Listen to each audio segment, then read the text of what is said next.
Okay, hello everyone. Good morning. Dear authors and invited guests, welcome to the technical session 2A. Myself, Harsh Soni, moderator of this session. On behalf of Global Knowledge Research Foundation, it is my great pleasure to welcome you all to the International Conference on Information and Communication Technology for Intelligence System. This conference is held in hybrid mode. The physical mode is already ended on 27th April, and today is the virtual mode on 28th April 2023. I hope you will all enjoy the knowledgeable and interactive sessions through the day. In this session, we have 10 presentations.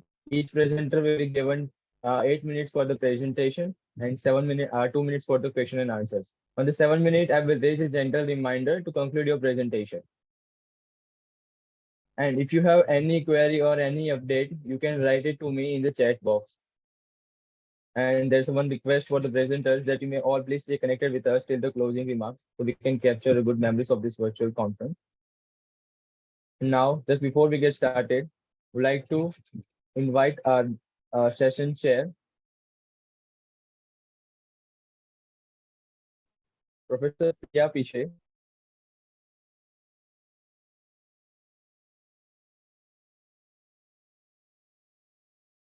Dr. Priya Pise is currently working as a professor and head of the Department of Artificial Intelligence and Data Science at Indira College of Engineering and Management, Pune. Her research areas are big data analytics, cybersecurity, cloud computing, and data science. Her PhD is in the topic of sensitive data sharing on heterogeneous platform for privacy preserving. She has total experience of 18 years, including industry and academia. She has published 25 research papers in various scopus, WS, HCI, UGC, care journals, and conferences. He is, in, he is an author of 4 books with 1 international and 3 national patents. Welcome, ma'am. Thank you, sir, for a brief introduction. Now we're starting with the papers. Our first presenter is Surya Anudurai, and he's going to presenting on oral codes, barcodes in the oral band.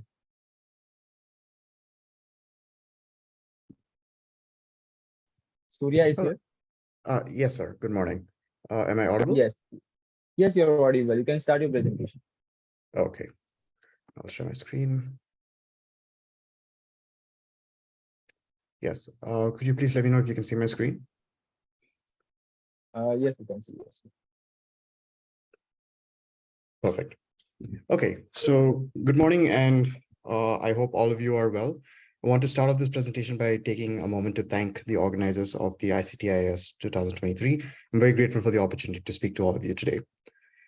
My topic is deemed the oral codes, which are essentially barcodes in the oral band. I will start off this presentation by describing what the current industry standards are, what my solution tackles, and how it can be used in the future. So this is a standard barcode. We have seen this in several places, right? Essentially, there are a series of black and white lines of varying thicknesses in consecutive fashion. This is a one-dimensional structure. It's basically a rectangle with interlaced black and white lines. And they do have several applications. They go all the way from groceries. We see the barcode labels on packets of bread in the top right picture. In the bottom right picture, we see them on automobile components. They're used anywhere, basically to identify what the product is. And to read a barcode, you essentially scan, you shine a red laser light on it, and whatever frequency of light is reflected back into a scanner, an optical scanner, that will tell you if it is dark or bright, and this corresponds into a corresponding 0 or 1. So we know what they look like, but it's more than just zeros and ones or black and white. So when we actually look under the hood and try to understand what the structure is, we see there are different zones of a barcode. For example, the green highlight zone is basically empty white space. This is known as the quiet zone. The barcode is basically surrounded on the left and right extremes by just pure empty white space. This helps the detector to visually interpret the left and right extremities of a barcode and distinguish it from its surroundings. The left and right guards, highlighted in red on the screen, are the first and last three lines, which follow a pattern of one black line, one white line, and another black line. Black line represents one binary, and a white line represents 0. The next zone is the center guard that is highlighted in blue in the middle of the screen. This zone is in the center of the barcode and comprises of black and white lines representing the binary code 01010. It's a well-defined pattern in the standard and will always be present. It helps the barcode identify and align the rectangle that encompasses the entire barcode. And the actual data in the barcode is encoded in the black and white lines in the middle, in the gray zone. This is the left hand and the right hand encoding in the standard barcode. A QR code is essentially a barcode in 2 dimensions. Before, we had one rectangle with a linearly spaced set of black and white lines. Now we have those same black and white lines, but represented in 2 dimensions, giving us squares, black and white squares. And as you can imagine, just like how the one-dimensional barcodes had zones, the QR codes also have zones. We see that they have version information, which is basically a sequence of black and white squares, which represent a binary 1 and 0 respectively. It helps identify the version that the QR code was generated with. You have the format information.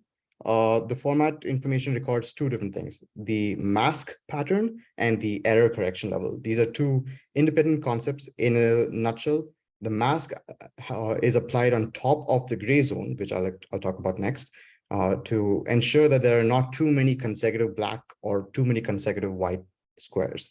And the error correction level is a key used for the Reed-Solomon ECC, or error correcting code, that is applied on top of the entire data to be encoded. This helps a reader, a scanner, to ensure that no data is lost if certain tiles, certain squares are incorrectly read by the scanner.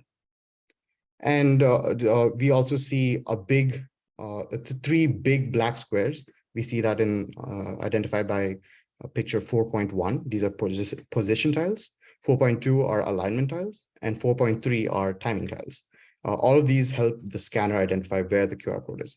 And finally, highlighted in green is the quiet zone, empty white space that surrounds the QR code.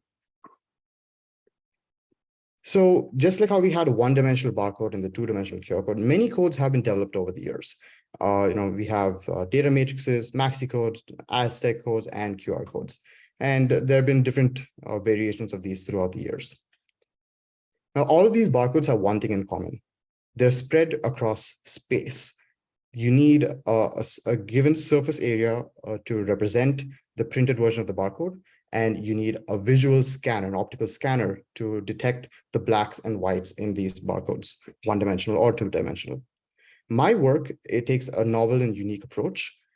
It is basically a barcode, but spread across time instead of space. How time, you might ask? The simple answer is using sound frequencies. Instead of having a visual representation on a 2-dimensional surface area, represent each black and white square, or 0 and 1, across time using different sound frequencies. So here you see a spectrogram of an audio file that was generated using my work. In the bottom right, you will see the message, Aura codes are fun. And by the way, the term Aura code was something that I just conjured up. Aura codes are basically barcodes in the oral band, or using sound. The Aura code itself, it's hard to represent in any other way except a spectrogram. A spectrogram is a 2-dimensional graph where the x-axis is time and the y-axis is frequency. And you can see here that there are different frequencies used to represent the entire message of the barcode. Now, as you can imagine, just like the barcodes and the QR codes, this also has a set of zones or formats. So here you will see, inspired by the barcode, that we have a left guard and a right guard. These are standard predefined zones of known frequencies that an oral scanner or a microphone in common lingo, that can recognize these set predefined frequencies. You have the ECC zone on the right that has error correcting data for the message that's being encoded. And in this case, just like the barcode, we have decided to use the read, just like the QR code, apologies, we decided to use the read Solomon error correcting code. And we have the message that has been encoded into the middle part of the OR code itself. So in this project, we represented each hex code, by instead of representing the OR code in binary zeros and ones, we represent the message in hexadecimal codes, A to L, 0 to F, and each hex code has its own predefined frequency. In this case, it's 200 hertz, 800 hertz, and so on, with every increment of 600 hertz. But that can be easily tuned according to whatever application we have. So the next 7 seconds are just going to be a snippet of what it sounds like to encode the message. Aura codes are fun. Fair warning, this will be pretty digital, and the audio might be a little jarring, but it will give you a good idea of what the output looks like.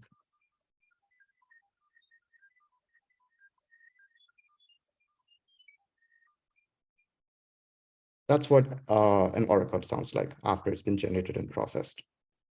You'll notice that there are very distinct, discrete frequencies that have been used. All of these are predefined by the script that we saw on the previous slide.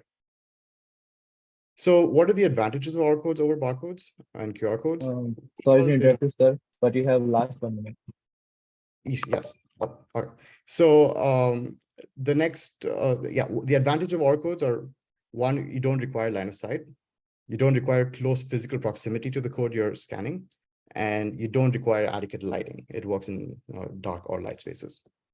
Possible applications include device pairing. You no longer need to open your phone to detect the pairing codes between a device you're pairing and your mobile phone. Play an audio signal on your speaker and you can pair it to your mobile device. Another application, data broadcasts. For example, if you're in an airport, you don't need to look at a screen and visually interpret. You might have language barriers, you might have distance barriers. Sometimes the messages are hard to interpret. If a OR code were played on a loudspeaker, every single person in the airport would get the information they need in the language that they need. Another application, assistive technology. Just like how we have braille codes in elevators to demarcate what every button is trying to represent, one could have an OR code to identify which floor in an elevator that they're going to go to, and people inside the elevator who are unable to see what they're pressing and see where they're going, they can easily identify which floor they're on. So that concludes a demonstration of my work. I'm happy to take any questions if there are any, but thank you for your time. Well, hello, Mr. Surya. Topic was indeed beautiful, and the applications that you told are really an insightful one. So I must appreciate the topic that you were on. I'm so sorry, I'm not able to hear you. Your voice is a little faint. Oh, now is it okay? Yes, thank you. I must appreciate your topic, the work you did, and the social aspect of it and the applications that you have enlightened upon. I just have a couple of questions for you. May I know what was the motivation behind the implementation of the Aura code? Yes, ma'am. That's a great question, and thank you for the opportunity to answer. Inspiration was honestly the assistive technologies. I found myself being very passionate about trying to bring ease of access to people who are not frequently visiting airports. And if it's the first time you're visiting an airport, there are a lot of data broadcasts. This flight is departing at said location, said gate, and said time. But it's very jarring for someone who has never been in an airport before to understand how to use that information.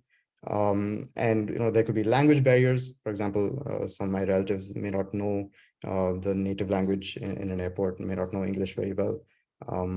I was trying to imagine a way to give them an easy way to understand what is going on. And the only way I could try to generalize that to a large audience, a large population, was to make it language agnostic. Make sure that the data isn't in English, for example, it's in something that a computer can understand and it can translate for different users. to interpret in their own way, their own time, and their own language. That was the original motivation. And then I brainstormed it with other colleagues of mine, and we came up with an implementation that had much broader applications, including assistive technologies. That sounds fantastic. So yeah. Thank you so much, ma'am. I also would like to know what were the challenges, when you have started to decode it. The challenges were trying to use a discrete Fourier transform to identify the frequencies, read the frequencies from an audio file. In the real world, there will be noise. There is no pure audio stream. I think that was one of the biggest challenges, to isolate the noise away from the discrete frequencies that we're trying to use.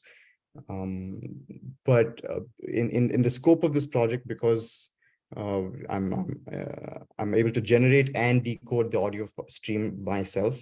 For the moment, I could avoid the noise part, but when I tried it in a real world application, I realized that I needed to have much more digital signal processing knowledge to extract the noise away and only interpret the signals that have the auto code data. Right. That's commendable. Thank you and all the best. Thank you so much, ma'am. Thank you, Surya, for your wonderful presentation. Now, I'd like to invite our next presenter. The next presenter is Priyanka Mishra, and she's going to be presenting on data prevention protocol for cloud computing security using blockchain technology. Thank you, sir. I'll just share my screen. Good morning. My topic is data prevention protocol for cloud computing security using blockchain technology. So mostly these are contents of the how to do the introduction of cloud computing, how to secure management of cloud protocols. Then we have to study about how to blockchain technology. Then we cover up technical aspects, features, challenges, strategies, then how the topics and the different applications and conclusions. So mostly cloud computing is the emerging technology, but having various fast researches to resources have the wide dimensions, giving the so many factors, and it giving to so many thoughts to we have many people to giving their wider idea to secure the data and information, and most probably those are different tools that have developed and cloud computing technology, and mostly in concern about secure data customers, how it will happen so many invention to set the workpiece into the tools. Both from the user level and service level, they have benefited through this technology and kind of care about the mechanism of the mainly attracted due to high scalability, low cost, minimal effects.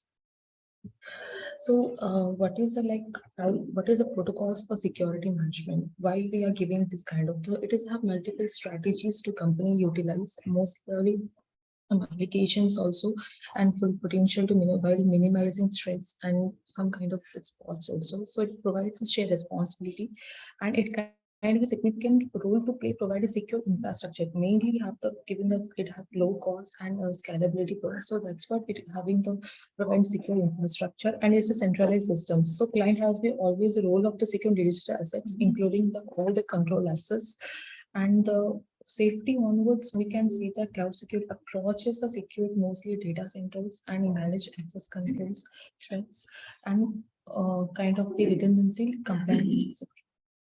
So why we are using the blockchain technology in the cloud? So mostly blockchain is a decentralized system which giving the more secure haptic to the significant benefits, and it will be some encrypted transaction, whatever you are using, it can be the secure transaction by we using the blockchain. It is a kind of we can cryptographic signature also, we can say that. And for the next block generation, we have the different hash keys also, so it will be immutable. So compared to centralized system, decentralized system is a blockchain technology also, and it will be can validate our transactions securely. So mostly approaches are it is a kind of trustless environment, and avoiding the middleman, we can have the central point, and blockchain mostly helps the transparent to and secure to the share the peer-to-peer node-to-node network. We can say the peer-to-peer network, and most effective is the Ethereum itself. Ethereum is kind of a great application where the blockchain channels are the decentralized application. It made the programming world view, and we have the decentralized apps to ideas, all the smart code. contracts, making the first kind of blockchain panel and channel for the processing model. And it can be shared, synchronized, process information, most of the areas was a working kind of any locations or association. So mostly whatever the issues resolved in approaches, in traditional way, we will be single point of attack where you are doing the blockchain, it is an decentralized network. It is hard to attack the kind of outsider for people who is the third party attack for the particular manipulation or data manipulation. So mostly in traditional way, central administration are full of control over the data. But in issues resolved in blockchain, it can be corruption system is mostly reduced by this kind of network. And in blockchain, where it is full transparent, in traditional we can say that this absence of transparency, the admin can control its access, but here it is a full access to a blockchain. It is a kind of transparent, maintain the transparency to the user. So in a traditional way, in inclined to data, it can be tampered. So mostly anyone can check for the same, but here it for due to this immutable can't be tampered, so data cannot be manipulated. So these are the technical aspects of blockchain. We have the all the peer-to-peer protocols. There's a hashing algorithm we can certainly use, and we have the public key cryptography as consensus algorithms, because we have the so many cryptographic algorithm there, and secure hash algorithm we use for the particular security data transactions. We can have the example of a hash algorithm like secure hash algorithm SHA-256, and we have the consensus algorithms like elliptic curve, and we have the so many consensus algorithms of proof of work and proof of stake and proof of transactions also based on the our transactions. So more, what is the technical aspects of blockchain technology? It have the different kind of organ structures, and it will be giving the hash value of the mark digital finger any information. For example, if you have any documents or any have the finger impression, you have to in the particular each and every hash value, it kind of each information of the particular data set, and it can the user can utilize the consensus algorithm for calculation to decide the block and the node which can be created. So it kind of exchange, it is a kind of secure to exchange it digitally of the transaction side, or we can use any kind of information put away on this blockchain.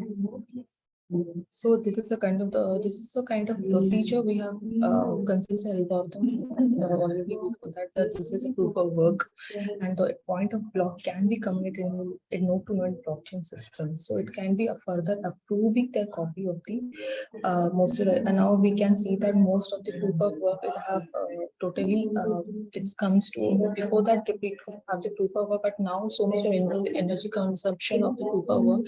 Now all the transaction have the comes to proof of stake. From 2022, it have the proof of stake. So all, if you want to see the kind of storage, any kind of transaction over there, then we can use the consensus algorithm as a proof of stake.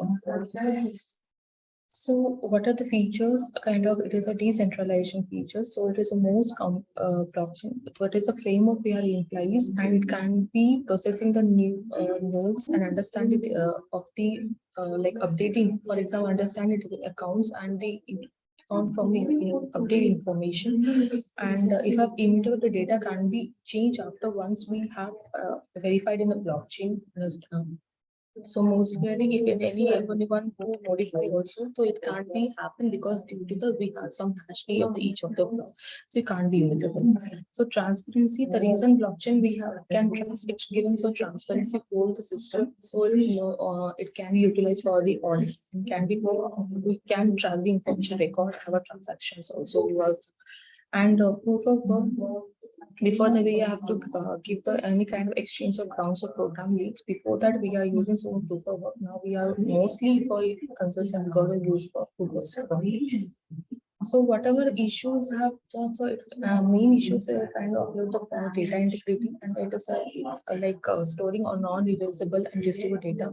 So it can be it is a there is a need of the structure to build proper manner to decentralize properly, and it is we have load and balance per system, and it is a kind of till now also blockchains are immature. To many people have doesn't inform that it is a kind of secure system dealing with some information.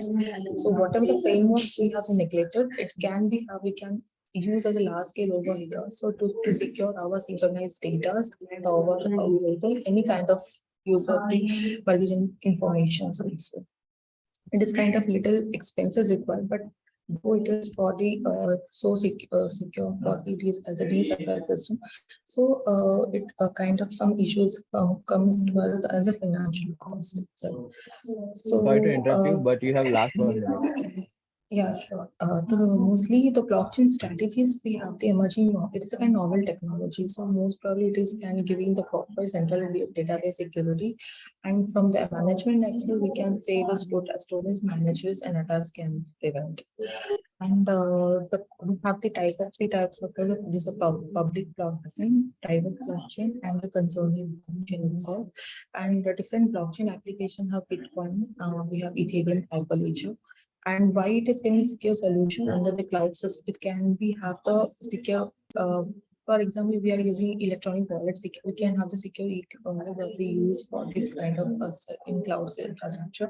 So and then giving the so many blockchain transaction and giving the Bitcoin's a major challenge over here. So we can solution giving the cloud through the blockchain, and it can be securely subsequently transaction will be completed when we can have the social accuracy integrity of them.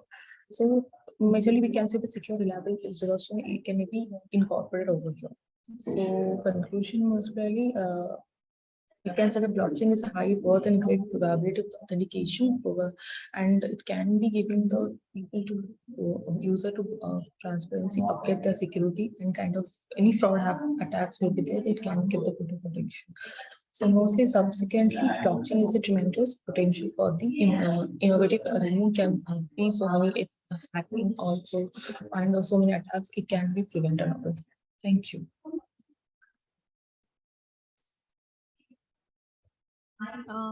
Okay, Ms. Komal. As you rightly said, blockchain really has a very great potential to, Yes. go Yes. towards the security concerns. And Yes.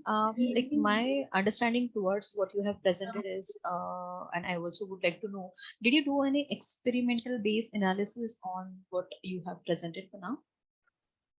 Yes, actually, I am actually doing an experimental on Ethereum and smart contracts only. So based on that only, how to be digital asset manipulation have done before that in e-governance doing once through the smart contracts already, but that was some experimental and some going on. Okay. So any specific type of blockchain that you are taking into consideration for your implementation?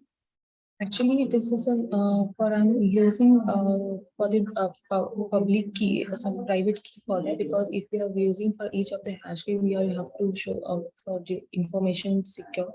So I have to generate the private key for the transactions, and most rarely I will use the secure hash algorithm 250 for the this transaction. It's an algorithm, and it based on the whatever transaction is happening, it's called as a proof of stake.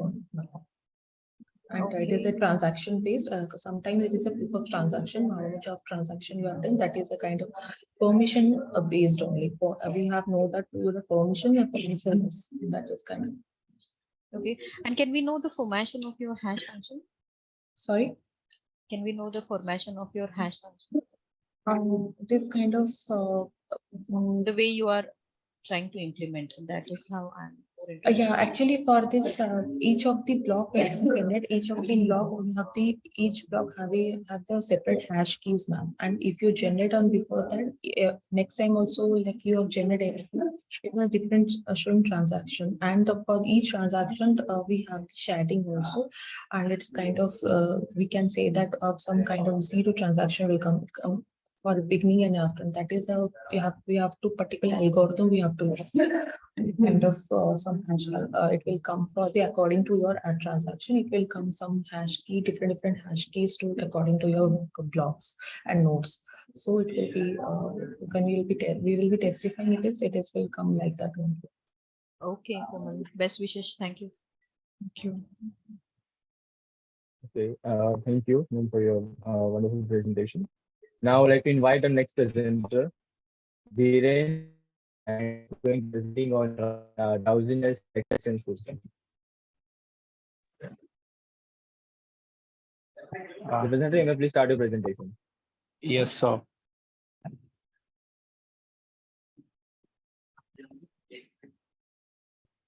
Yeah. This one, drowsiness detection system. Are you able to see? Yes, now it. Okay. Thank you, sir. Good morning, everyone. Myself, Dhiren Bhagat, here to present my topic on drowsiness detection system at 7 International ICTIS 2023. This is going to be the agenda for the day, right? Introduction, motivation, mission, statement block diagram, system block diagram rather, working results, limitations, future, conclusion, and references. So basically, what is drowsiness detection? So it is actually detecting while, let's say, driver is driving. So we just want to check whether the driver is awake or in a drowsy in terms of his eyes are blinking or kind of yawning, and so that there would be some hazardous environment could be created. So we just want to avoid such thing, right? And hence, just a minute. Okay. And that's why it is necessary to detect this drowsiness. Basically, it could be a possible causes are longer work, depression, anxiety, boredom, and fatigue.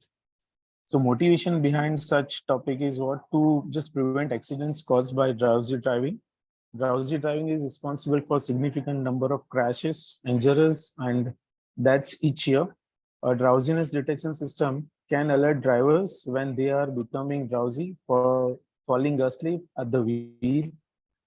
It could be also used in where people work long hours or have to stay up late, preventing errors and accidents. Overall, a drowsiness detection system can improve safety on the roads and in the workplace too. Certain facts are, so NHTSA, that is National Highway Traffic Safety Administration, reports that uh, over 1 lakh accidents and more than 1,000 deaths per year are related to drivers' drowsiness. The situation becomes prone to an accident when either the driver is sleepy or accelerating. The mission is to prevent accidents and save lives by developing and promoting drowsiness detection and alert systems for the game called Road. So type of drowsiness detection. So it could be done through camera-based system, wearable devices, and smartphone apps.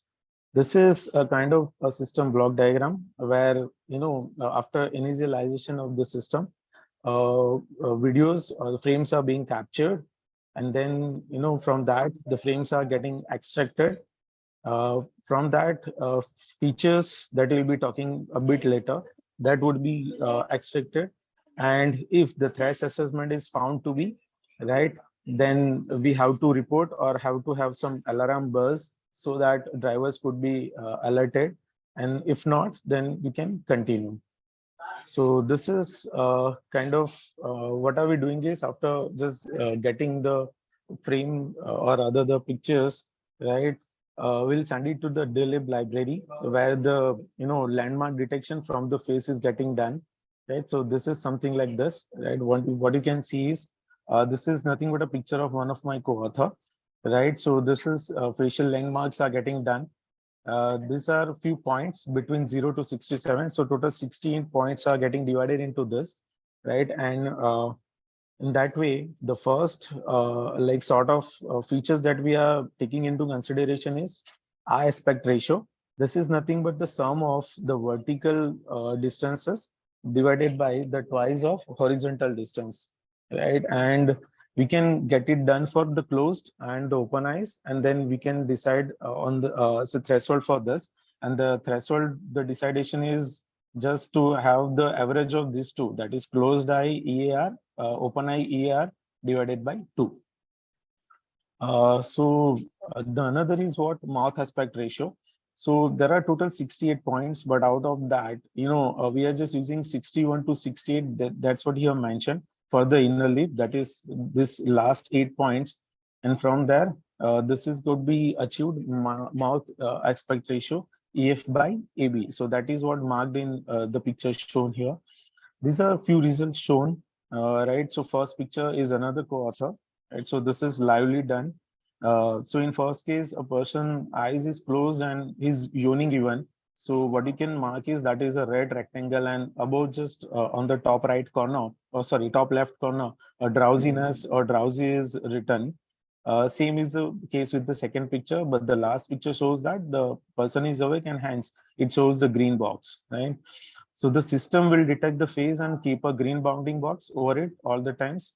The detected phase will be constantly checked. If the person is drowsy, the blinking ratio and mouth opening ratio, if the person is drowsy, so it would be detected in a red block. The another part is that is mouth aspect ratio over eye aspect ratio, and that is given as MAR by EAR. So these are the results of that, right? So in that case, both the cases, that is blinking and say yawning, is getting considered.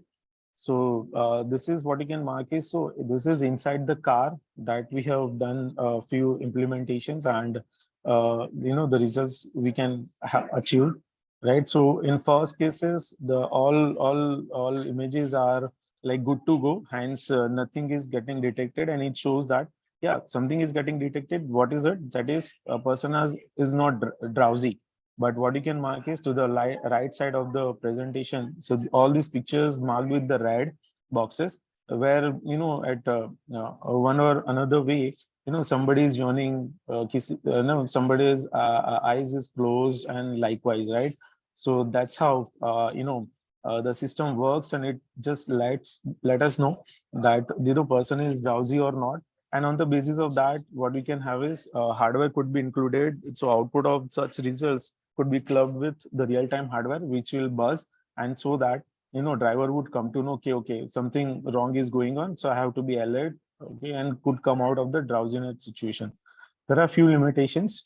The technical limitations could be detection rely on sensors and cameras that may not be always accurate or reliable. Human factors may also be limited by user acceptance and compliances. Privacy concerns, some people may be uncomfortable with cameras or sensors monitoring their behavior, raising privacy concerns. The conclusion is the driver drowsiness detection system have the potential to save lives and prevent accidents by detecting when drivers become drowsy or fatigued. Future advancement in technology such as AI and multimodal sensing may improve the accuracy and reliability of the system. However, driver drowsiness detection system should not be relied upon as the sole solution for fatigue management and should be viewed as a tool to complement good sleep hygiene and other fatigue management strategies. Future work could include so AI and ML may improve detection and personalization. Integration with other safety technology may provide a more comprehensive safety solution. Autonomous vehicles may rely on drowsiness detection for safety. Regulation and standardization may become more prevalent as drowsiness detection systems become more widespread.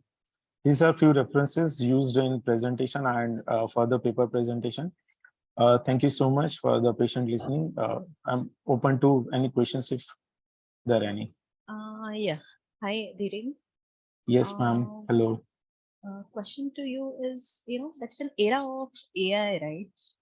Yes, ma'am. And I was really surprised to see, you have included the point in a future scope. So why did not you include that? Yes, ma'am. Ma'am, So, actually, this is we'll be taking it to that specific level. We would be, I know, like the future stuff is going to be. We'll be also including this traffic signal detection along. That is there on the way only, and we are also accommodating this AIML along with that also in this DDS as well. That is drowsiness right. detection. Okay. All good. So, question for you is, may I know what is the evaluation metric for whatever performances or you are, letting the system allow come up with? How are you Okay, going so to ma'am, measure it? what we have done is that for such this we have kept one threshold, so that is around likewise 0.4, and if the year measured life, if it is basically frames per second that we Uh, have used, Dhiren, let it me interrupt will you here. let us know whether the eyes are getting blinked for this person Understood. working at the workplace, and Understood. the buzzer will buzz or some. Oh, you already explained it, Yes, right? ma'am. I wanted to know, Yeah. have you captured any realistic information as a database, and have you tried, working with all those parameters that I was keen to know? Ma'am, what I understood is live pictures, something like that, right? Live demonstration or aisa kuch kiya. That's what you're asking, something Have like you that? have you tried it, and have you tested that with Yeah. the some Yes, evaluation ma'am. parameters, the What you readings can and see the is this. tables and the analysis and any probably anything as a in terms of graphs have you came up with by saying that by analyzing such images, you're coming to the conclusion by saying that yes, this is the drowsiness of the driver and this is my alarming system is. Ma'am, that specific table haven't prepared yet, but like this on this specific slide, what you can mark is these are the all live demos pictures only, right? The other co-authors and along with me. So these are those pictures only, and where one can observe that, okay, if it is not drowsy, it shows with a green box, and if it is, then it shows with a.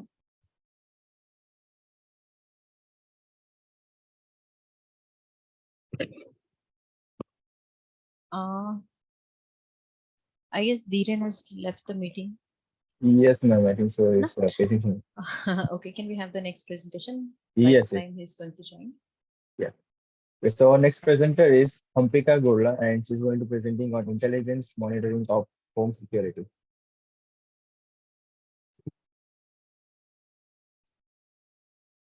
So Hampika is not here. Yeah, so moving from next presenter, Samir Ahsan, and he's going to presenting on investigation of Aadhaar card enrollment in government schools using R.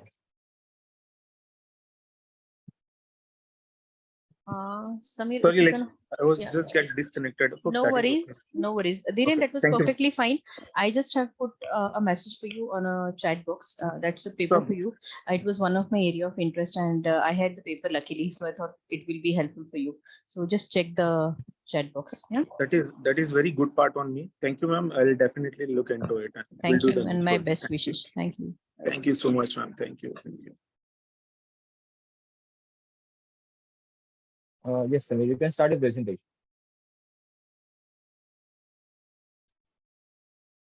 Samir, can we have you on a screen, please? You're not audible to us.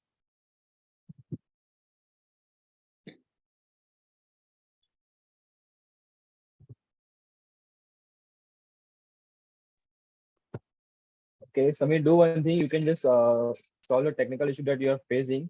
Till then, we are considering the next presentation. This moment. Our next presenter is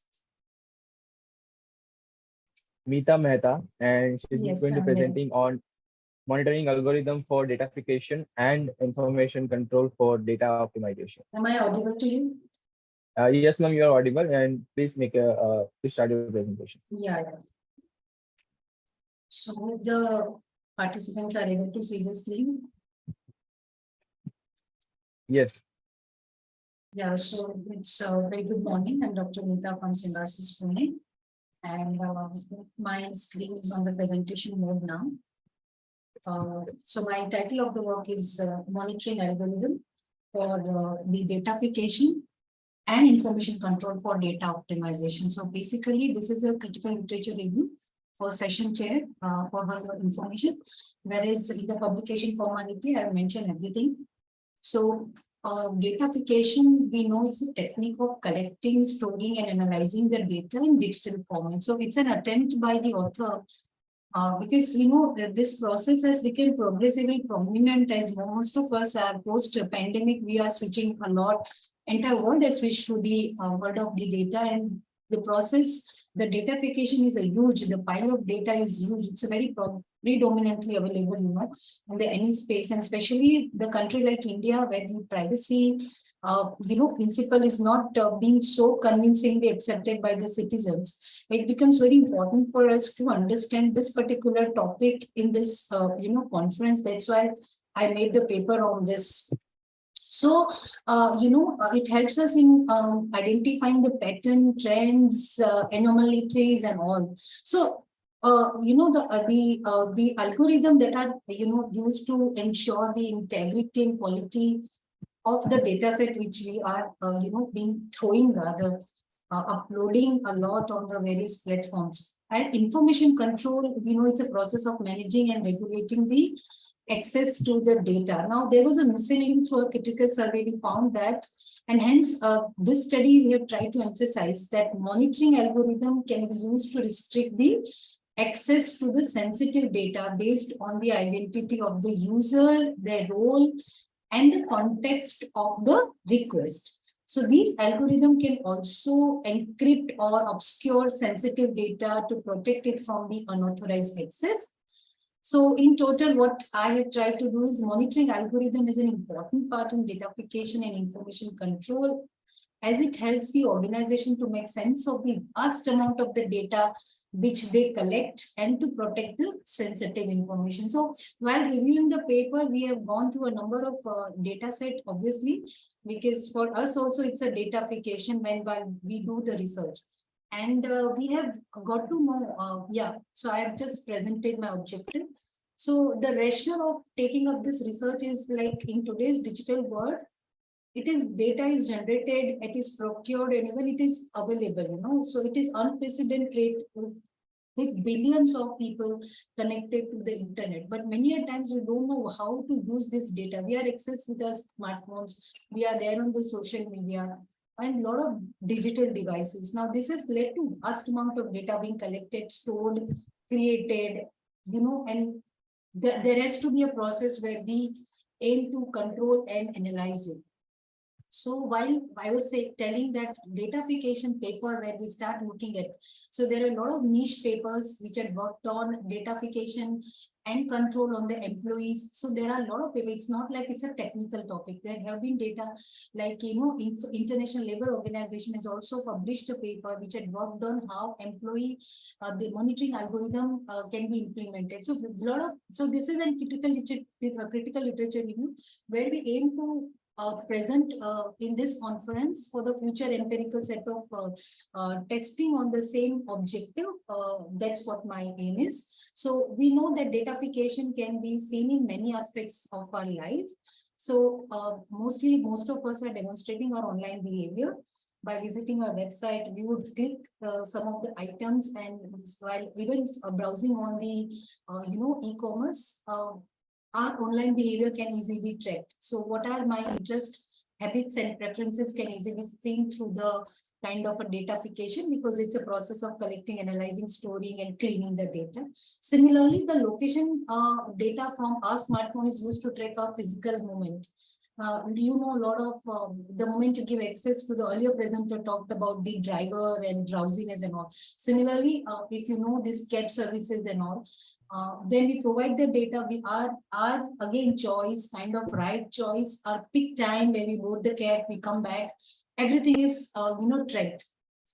So for that, information control denotes the customs in which the data is used and measured, because this contains the thing like restrictions, surveillance, and especially when we talk about the government interest, the least it would allow the users to manipulate this information for political or economic gain. So the cumulative datafication has, elevated the concerns about the privacy and the potential for the abuse of this data by government companies and other entities. So datafication, information control, both, if you see, they have a significant impact on marginalized communities. So we know that it can be used, heavily for influencing the communities, even for the health benefits. So I'm not saying that it can only be abused. There are a lot of benefits of, we have seen during the pandemic, the access of the the community to the internet has helped them in booking their vaccine slots and all. But at the same time, we should not forget that it comes with the risk, it comes with the threat. So it is a process of converting the various aspects of our lives into a data, and the process of collecting, analyzing, using it for the control of the information, so that the negative aspects of the datafication can be heavily can be controlled. See, important area of the exploration in datafication is the investigation of the inferences of the data for security and even for the ethical reasons. So while reviewing the paper, very important aspect I've studied is the breach of privacy.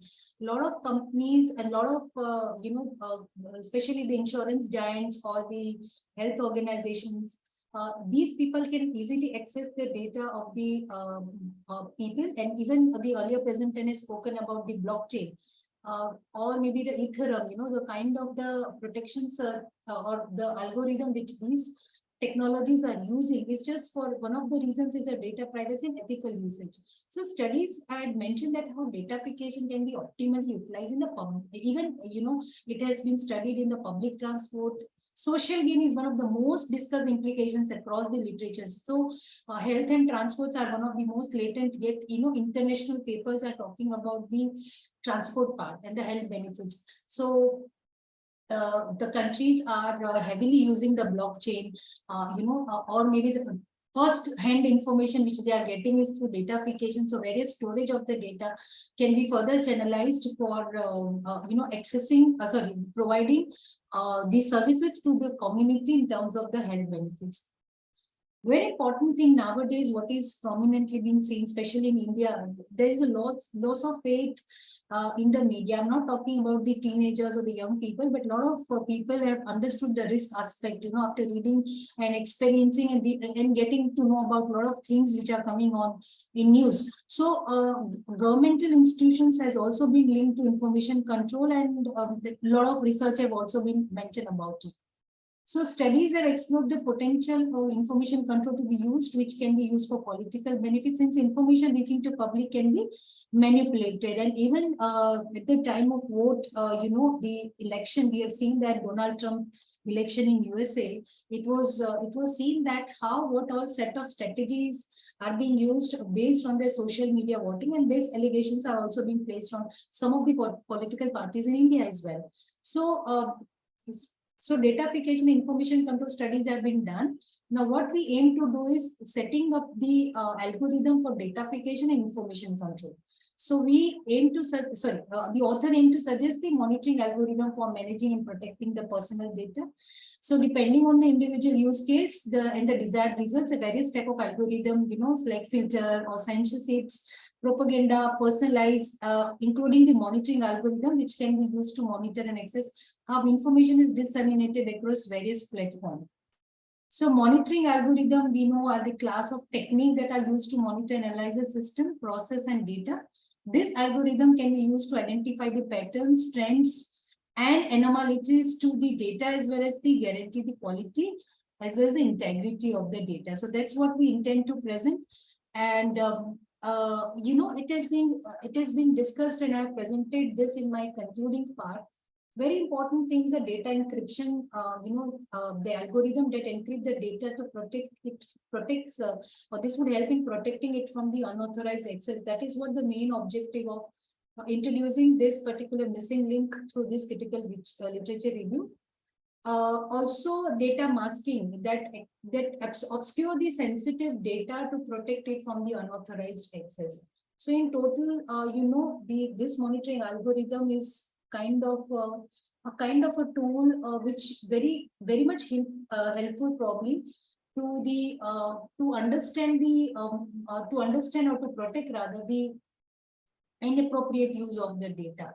So my conclusion is government can trace this potential threat and definitely introduce this monitoring algorithm, which helps in datafication. You cannot control, right? Datafication is a flow of data which keep coming to you.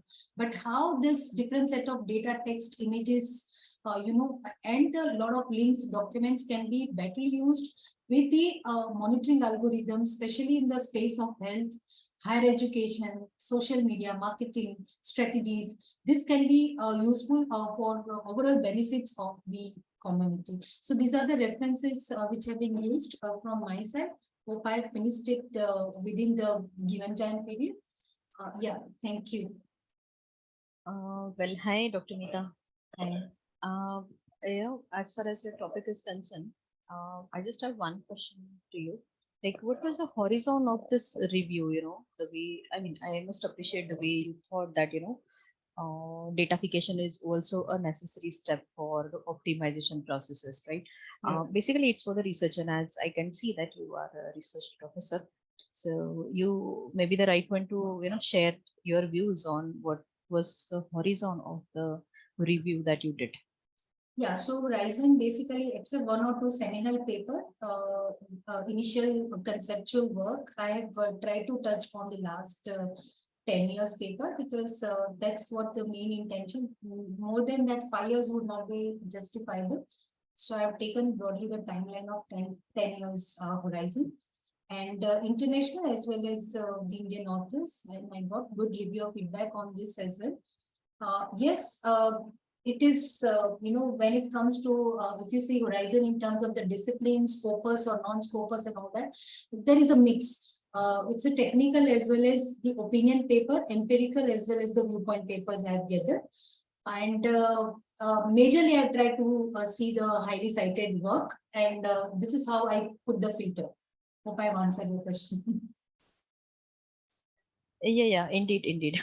I thought, it's a open comment from my side, like the depth and the height of the study that you did is really a very high, but it has to be used in the right direction. That's what is my, Yeah, comment so is. now my aim is to give some work to my students about the feasibility of its application.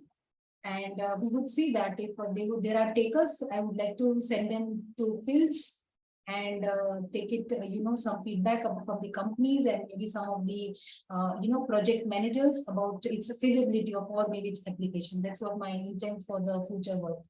Right. Best wishes to your candidates. Yeah, thank you. Thank you. Okay, so moving for our next presenter, the Hampika is here with us. Excuse me, sir. I'm ready, sir. Samir. Samir, actually, Hampika is of the presentation.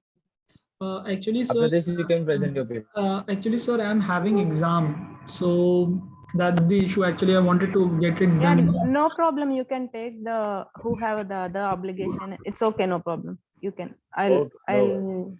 Yeah. Okay, Samir, you can present your paper.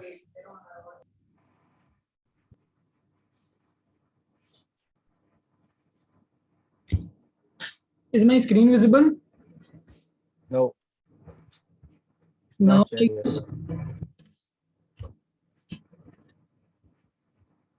is it visible? Yes, now it is. Yes, now it is visible. Please make it full screen and start your paper. Yeah. So my topic is investigation of Aadhaar card enrollment in government school. So basically, my objective was to get the valuable insights from the analysis of Aadhaar card enrollment in government school.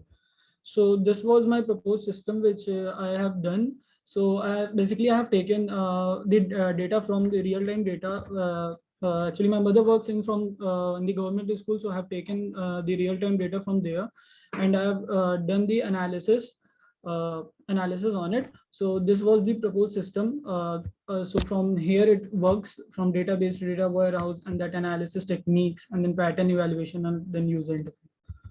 So moving on, these were the steps which was involved in the analysis of the data. First, I did the data cleaning, which involved data pre-processing. Maybe noisy data is there, null values and all that.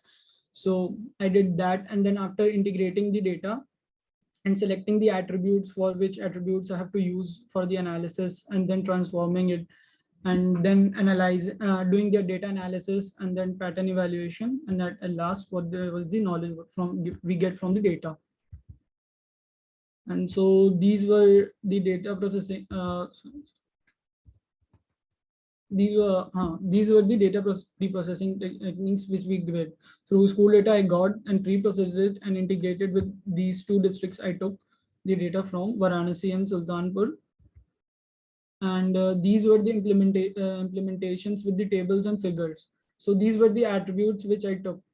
These were the school names, you can see, and the enrollment status. These were the people who were enrolled, and these were the Aadhaar card status whose people were available with the Aadhaar card, and these were the people who aren't available but they got admitted in the school. So yeah, similarly for this was the implementation for that Sultanpur, and these were the statistics, as you can see on the both the sides, the summary of Aadhaar card for the Varanasi district and that Sultanpur district. You can see the median, mean, and everything in this mode, length, and everything. And at last, we can see that I have used that correlation and regression line to specify that what is the difference between that Varanasi and Sultanpur data. So if you can see in both of the data, in both of them, if you see they both are linearly, but if you see closely in Sultanpur side, if you can see that data points are not closer to the linear line. So we can say that in Sultanpur side, it's a little bit like we need to work to make it better, because with due to help of Aadhaar card we can make sure that each and every student get the government's benefit schemes. So yeah, we need to work on Sultanpur district, and in the conclusion we can say that I did the analysis on both of these districts, and we got the conclusion that we need to look for means some work for Sultanpur, because we need to make them grow as Varanasi. So yeah, thank you, ma'am. Yes, Samir. Hello. Yeah, ma'am. Yeah, your presentation indeed was very precise, from start to end, so precisely and meticulously you have prepared your slide, and I'm so happy to see to it. And I have no question for you, by the way. I just would like to wish you best of luck to your examination. That's it. Yeah, ma'am. Thank you, ma'am. Thank you so much. Okay.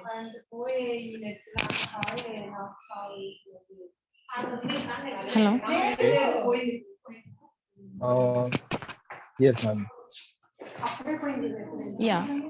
Can I start my presentation? Because there's Yeah. another presenter who has the exam right now. Fine. It's okay. No problem. I can understand. Yeah. I hope you understand. Yes.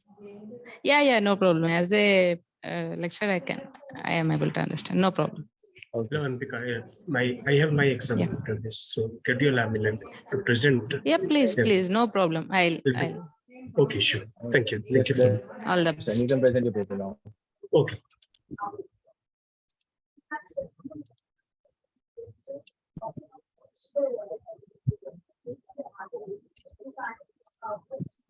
So, is my screen visible to you? Yes, it is visible. Okay, so good morning, everyone. Good morning and good evening to everyone. So I'm Darshan.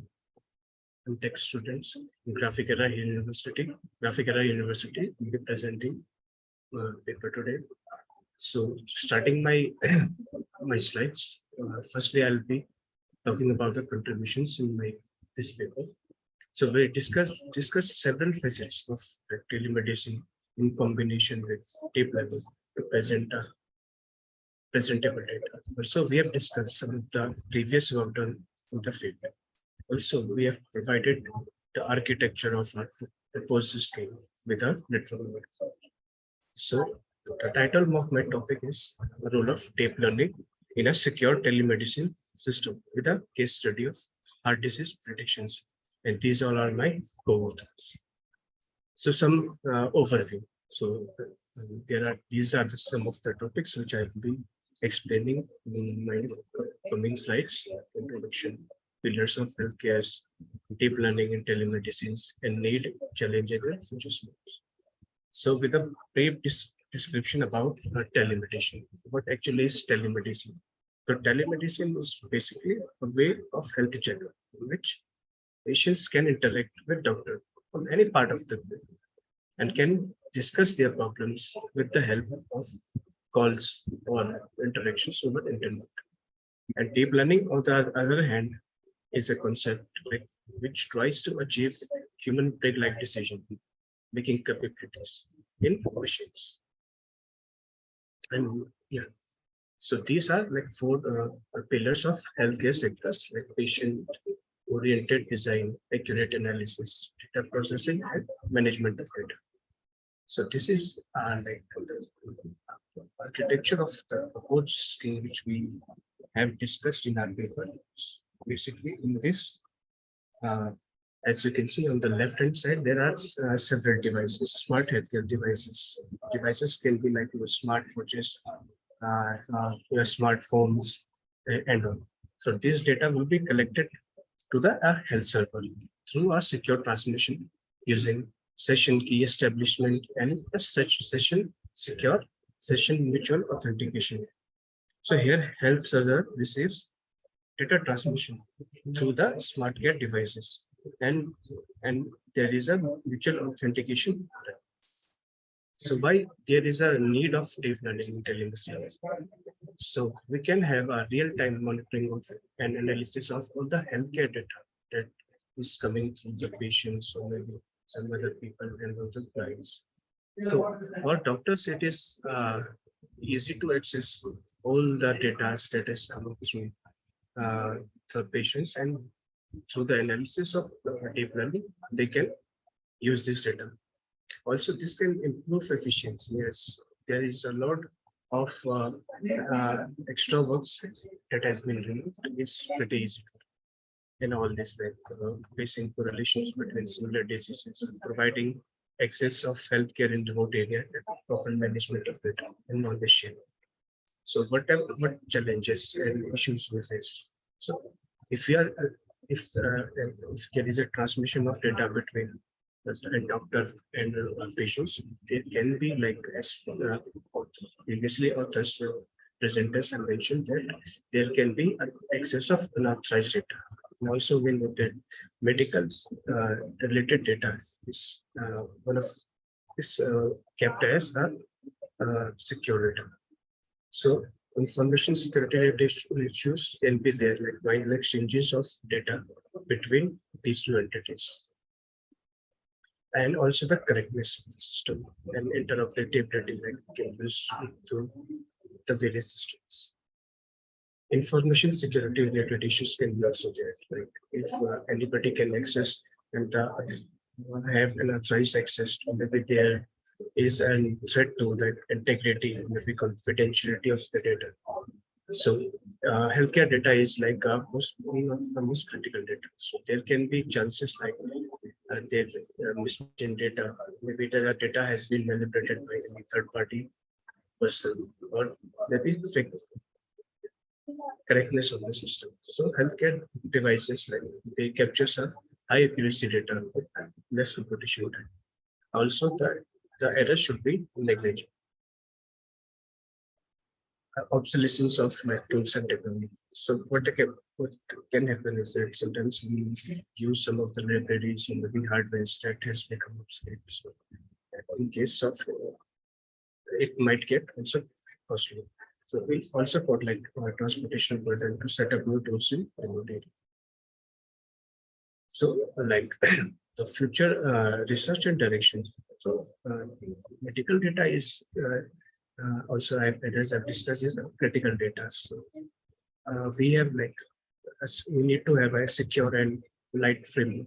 Like in our future scopes, right? We can develop a deep learning based light framework for telemedicine. Also the level of access to the data. We have discussed in our the host system that the data can be accessed by like doctor users, and the limitation we should be restricting the data to some more security layers, like we can have like the data can be encrypted, mitigation of like the potential cyber attacks. So there can be like attacks like impersonation or man in the middle attack, like I say.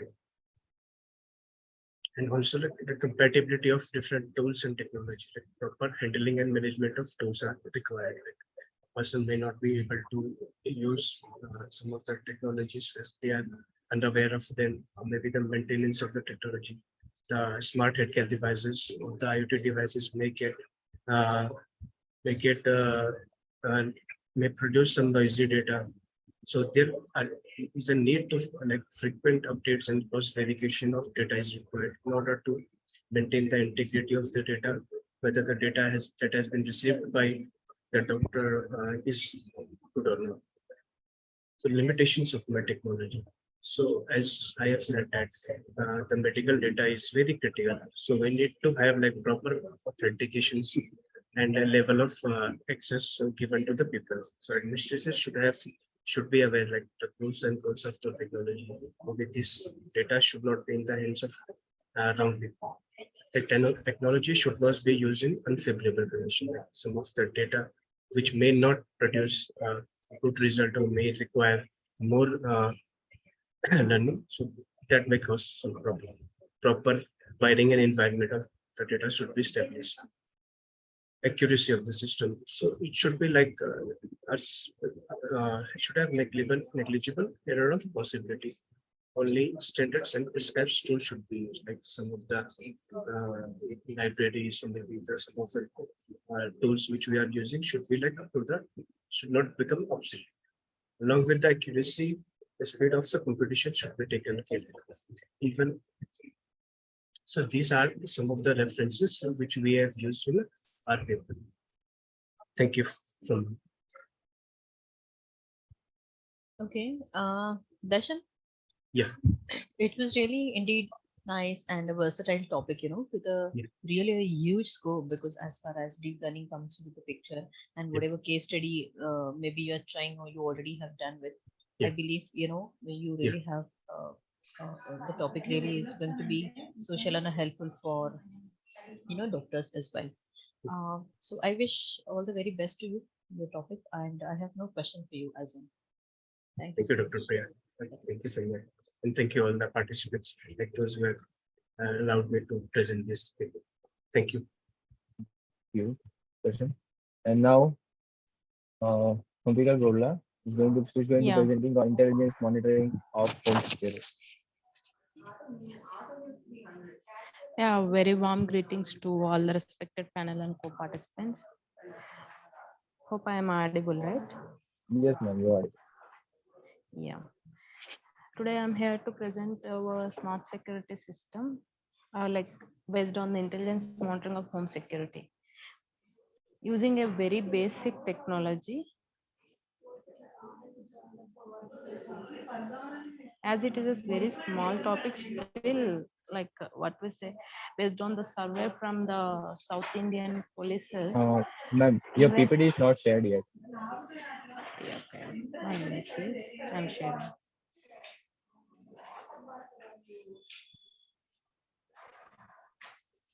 Okay.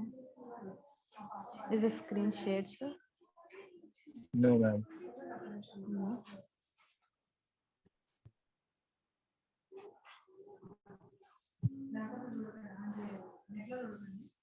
Yeah. Is it visible? No, it's not shared yet, ma'am. Okay, fine. Like I'll give brief introduction and my co-participant Pranay will share the screen. Pranay, are you No there? worry. Yes, ma'am. Yes. Yeah, can you please share the screen? Okay. Yes, ma'am. So is it visible? Yes, it is visible. Yeah, here our topic is intelligent monitoring of home security as I previously discussed, which we used to discuss in this presentation is I would like to give a brief introduction why we chosen even it is from the very ancient project and what are the proposed devices from our side, what is the proposed model like in a different manner and what are the methodology we followed. Here I would like to give a brief introduction as a per our survey from the policies, even there is a lot of technologies developed due to the home locks. Still, there may be chance of robberies by late nights or especially on COVID time. It is like a locked houses and all. There are a lot of robberies are going through by hacking. Even it is like a high end lock. So here what we use it to resolve from our side is by using a simple manual enabling system with a message alert to the owner. So to resolve it, we used simple Arduino and GSM module and GPS module, and few other components are like what is a sensor system, multi-sensor system. Um, the from the proposed device, Pranay can explain this presentation. Yes. Thank you, Pranay, you ma'am. can continue. Yes, ma'am. Thank you. So like this is our proposed block diagram. Here what we are doing is we are taking an audio and we are assembling all like GSM module, PR sensor and buzzer and all the GPS, and we are making it. And you may ask that like this project is already existing. So what is the new thing in your project? So if we see like other projects also are there. So here if we see the limitations of the other project which I mentioned in my paper. So the first reference is like smart home security system. Like in that the every project was the whole project was good, but it was too expensive. It was too expensive, and it may be not usable or may not used by the other like middle class people or below the middle class people. And if you see like once I got to know that like there was a device which is like of cost of 13,000, which is like home security only. So it is too costly, like we are not able to, some people are not able to afford those devices. And if we see the second limitation also, like which is IoT based technology, it is also like very good, but it is too complex. It means like everyone cannot understand, like unliterate people cannot use the device, even though if it is like less cost, but we are not able to use the device. So what we are doing is we are making the device very simple, and we are operating the device manually, not an automated device. We can use the device manually. So this is our proposed block diagram, and we'll go further discuss. And here we see this is the result. What we are doing is we are placing our kit on the door. So and we are placing an obstacle, and we are placing the ultrasonic sensor, so that uh, when the thief or intruder enters into our house, so if he tries to push or he tries to move the door, he tries to break the door. So somehow or other he will open the door. So if we open the door, the distance between the sensor and the obstacle will increase, and the ultrasonic sensor will directly sends the message to the GSM model, and GSM model will alert us, so that we can be alert and we can inform to the police and to the neighbors also. So this is the basic thing what we have done. And you may ask that, oh, nowadays it is fully automated. Now why are you keeping this manually? So we can furtherly develop automatic also. Why we are doing this? Why we are doing this manually means like many people will not able to understand. So that we are making it manually, and which is low price, which is very less price. If you see the other products, if you see other home security products, they are above 5,000 only. They are not below, and the middle class people may not afford it. So if you see this product may be cost up to 2,000 or 1,500, so that everyone can afford it. And here, if you see the future scope, we can implement this AIML technology. We can, by using this AIML technology, we can able to implement that, and we can control. If you see the, for example, if you see the example of an Alexa, which is controlling the whole room. Similarly, we can use the Alexa in our device, and we can control the door locking system. And if we see nowadays, the thieves are becoming very intelligent. Like there, if we see like if we keep fingerprint locks or some cameras, there some thieves are hacking those things, and they are getting into and they are robbing the houses. So if we keep this device, the thief will not able to detect that there is a device in the home, and he will easily get caught by keeping by if he use this device in the home. And there will be not that much cost if the device also like be given the full protection, so that it will be fitted and that it will not get damaged that easily. So this is our future scope. So these are the references which I have kept in our paper. And I have mentioned some of the limitations of these projects also. Like some of them are very complex, some of them are like not detecting the whole problem. It means like they are able to hack the other people who are the thief. He's coming, he is able to hack that thing, and he's robbing the house. Thank you. Yeah, here I would like to finally conclude our presentation like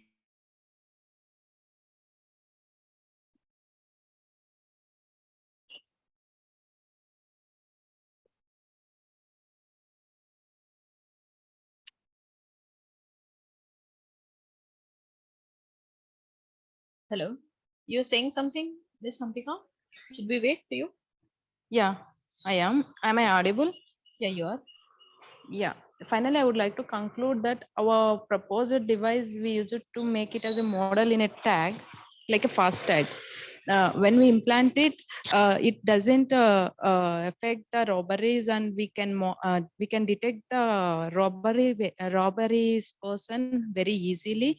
And not only in a home, we can implement it in offices and few other places like plots. For sometimes we just like a construct and we leave it. As manpower is also getting shortage, this may helps like with budget friendly. Thank you so much for your patience listening. Thank you so much. Yeah. Any queries, please? Yeah. May I know what is the tentative cost of the model that you are going to make? It's around like we can along with manufacture also, it is like around 2000 to 2500, ma'am. That's it. Oh, really? Fantastic. So why don't you go for any IPR, or why don't have you thought of making it commercialized? He filed like patent on it. Mhm. I'm waiting for the grant actually. So that's the thing. Oh, Because conference is one of the panel that to reach our votes to the so many exactly. great people like you. Yeah, so that's the thing. I would like to involve my students and all and this. So Excellent. If you are cutting down the cost to 2000, every now and then everybody would really like to true. have the device, as you're True. going to make the home as the secure one. Great. And I believe, I just have one Mm-hmm. suggestion, to both of you. The Please. one you said in your future scope, that you can use Yes. AI and ML. Yes. I believe, Yes. in my opinion, because I'm a professor Mm-hmm. of AI and ML, I believe the Wow. Okay. era Mm. of AI and ML is also getting discarded. It's an era Yes. of open AI and chat GPT. So in Yeah. future scope, you try to include the Yeah. recent technologies, that really can, so that we can cope up with the time and the technology. Sure. Yeah. Pleasure. I'll take your suggestion like my extension, future extension. Thank you so much for your suggestion, ma'am. Thank you both of you for presenting. Thank you so much. Thank you, ma'am, for your wonderful presentation. Now, I Thank would you. like to invite our next presenter, Prajakta Shinde, and she's Yes, going to sir. be presenting on performance analysis classification techniques in heart disease prediction. Ah, Yes, sir. Yes, Can I share ma'am, my you screen? can. Yes, yes. You can. Yes, my screen is visible. Yes, it is visible. Please make it full screen. Yes. Good afternoon, all. Okay. Good afternoon, Dr. Pisena. I will start my presentation. Good afternoon. Please make it in a presentable. Just press F5. Thank you. Okay. Good afternoon, all. Today I am presenting the paper. Presenting the topic that is performance analysis of classification techniques in heart disease prediction. Okay, so along with my co-authors, Enkikar ma'am, Patil ma'am, and Kembalu ma'am. The agenda of my presentation is introduction related to the topic, then literature review, implementation details of the different classification techniques, and experimental results I got, conclusion, and the references. I will start with the first point, that is introduction. Okay, so why I have chosen this particular topic, that is heart disease prediction, or why there is a need to predict the heart diseases in earlier stage, so that okay, so we can lower the consequences of that heart disease. Okay, so that is the main idea behind this particular topic. So as we know, heart diseases are the main cause of death globally. So to detect and to prevent this particular heart disease in early stage to reduce the death rate. For detection of these cardiovascular diseases in earlier days, okay, so data mining techniques were used, but these techniques are having some drawbacks. Okay, so data mining techniques are not going to provide that much accuracy, as well as there is exactness is not there. So we are, for detection of that particular heart diseases, we are moving toward the machine learning techniques. Okay, so for decision making process and for the prediction of such types of the diseases. machine learning techniques is going to provide the better results as compared to the earlier techniques, that is data mining techniques. So as to implement this particular system, I have used different classification methods, that is ADA-boost, quadratic discriminant analysis, K-neighbors, gradient boosting classifier, XGB, logistic regression, Navy bias, support vector machine, decision tree, and weighted voting classifier. That weighted voting classifier is okay. So it is in this particular classifier we are combining the all earlier classifiers, okay, to increase the accuracy. Okay, so related to the literature review of my topic, okay, so I have the main aim is the prediction of the heart diseases. Okay, so in earlier days for the prediction purpose, okay, so in this particular first paper, that scientists, okay, the name of the topic is prediction and diagnosis of the heart disease by data mining techniques, and there they have used J48 and the Navy bias data mining techniques. Okay. Okay, so this in earlier in 2015, they are not going to use the machine learning approach. Okay, so what is the limitation? So data mining does not provide exactness related to the prediction. Next, in second paper also, they paper is there that is related to the heart disease diagnosis and prediction using machine learning and data mining techniques. Okay, so purely they have not used the machine learning techniques, so data mining plus machine learning. Okay, so they have used the k nearest neighbors, sequential minimal optimization. Okay, so again same drawback. It's no, data mining does not provide exactness. In 2016, okay, so they have used again for the prediction purpose data mining technique. So J48 and LLMT classification. Okay, so here the accuracy that we that achieved through the data mining techniques is the 56% and the 55%, which is very lowest. Okay. Next, in the fourth paper, okay, so now we are in this particular paper is really is of published in 2020. Okay, so that is cognitive approach for the heart disease prediction using machine learning. Here in this particular paper, decision tree, Navy bias, random forest, logistic model tree, support vector motion, these different machine learning approaches are used. Okay, so but what is the limitation? Okay, so need to increase the input attributes. They have in this particular paper they have used very less input attributes, and accuracy is okay. So that they have not got that much accuracy as input attributes are very less. Okay, and next paper is a machine learning approach for the heart attack prediction. So they have used different supervised learning methods, but in this particular paper they have achieved somewhat good accuracy, that is 85%. Her next paper is heart disease prediction using machine learning algorithms. Okay, so here they have again analysis purpose. Okay, so they have done the analysis using the vector tool. Next paper is there, that is in this they have used a multicolored that is artificial neural feed forward network and logistic regression and bagging technique, and they have achieved the here in this logistic regression has achieved accuracy up to the 80%, that is the highest accuracy means in related to the seventh paper. Next, in the last paper, okay, so that I have done the survey analyzing the performance of machine learning techniques in the disease prediction. So there they have used the support vector machine, DUIS, ID3 and C4.5. Here SVM gives the good accuracy. Okay, so as I have surveyed this particular 8 paper, so I came to know that okay, so there is a need to improve the prediction for the heart disease heart disease prediction. So I have used different classification techniques for the heart disease prediction. So that is nothing but the Navy bias, logistic regression, support vector machine, ADA-boost, Gaussian, QDA, decision tree, K-neighbors, gradient boosting classifier, XGB, and weighted voting classifiers. I have implemented all these particular classifiers. Okay, so and I have taken the data set from the Kaggle of that particular heart disease. Okay, so in that particular data set, I have collected, I have collected the data set, it is from the UCI repository.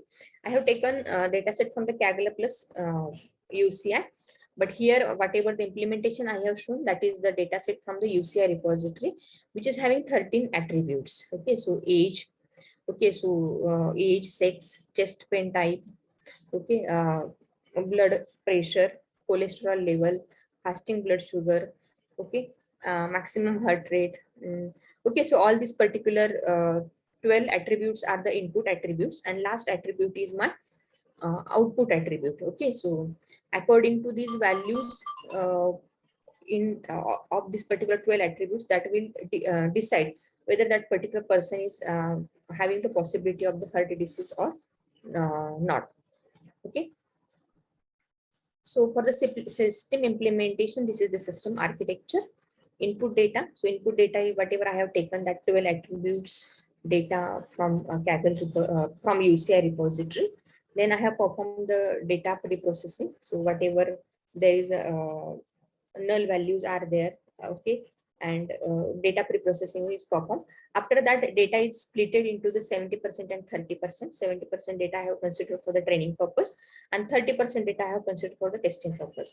And implementation of all this particular, that is this 5 and this 4, I have done. And okay, so after that, I have applied the weighted voting classifier. So at the end, I have combined the performance of this particular 9 classification algorithms into the weighted voting classifier, and weighted voting classifier gives me the maximum prediction accuracy. Okay, so that is the best model for the heart disease prediction I have achieved. Okay, so after the implementation. Okay, so implementation details are also with me. I have all the implementation I have done on the Jupyter notebook. So performance analysis. Okay, so for the performance analysis, as these are the classification methods, I have used the confusion matrix. Okay, so this is the predicted and the actual values. So and diagnosed with yes, and not diagnosed with disease. Okay, Sorry according to to that. interrupt you, ma'am, but you have last 1 minute. Huh? You have last 1 minute.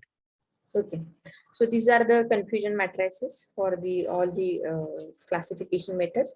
This is a false positive rate and false negative rate. If you observe, and this is the performance parameters for this particular system. So I have used the parameters such as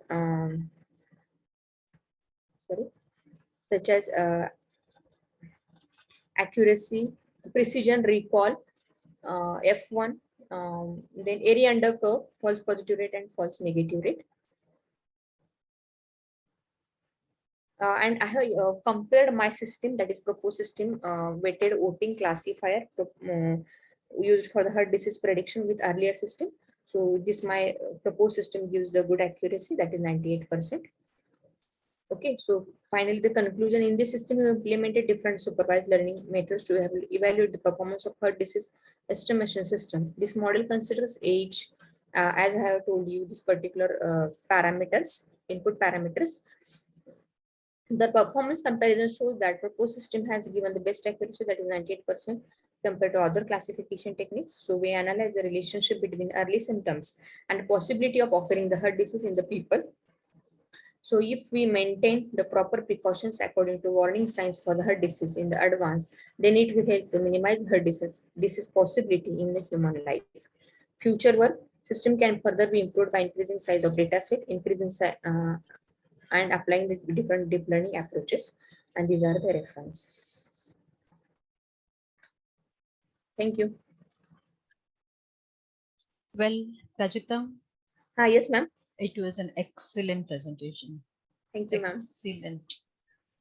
Thank you, ma'am. You know, the work you did is, I'll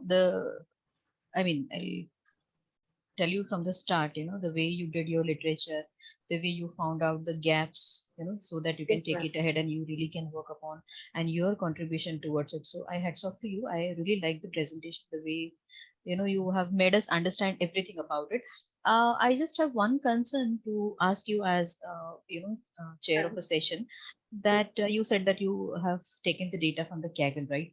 Huh. So if instead of that, if you would have used a stratified sampling, that is, going all the way to approaching the hospitals and getting the actual data, and then if you can check the accuracy, as you are claiming the accuracy at 98%, which is an Yes. ideal accuracy, right? Yes. So if you can get the actual data, and if you really have the system in place, you can go and start with the implementation. What are we waiting for then? If we are really having a very good research, we are witnessing it. The figure says it all, right? Yes, So ma'am. why don't you approach the hospitals Yes, by ma'am. saying, I will definitely do that. all I my will, best wishes to you, Prajakta. yes, yes, yes, Yeah, ma'am. participant, if you have any question, you surely can ask me. It's a general forum where we share our thoughts. So if you really have got any concern, any suggestion, or any remark, you can unmute yourself and please speak.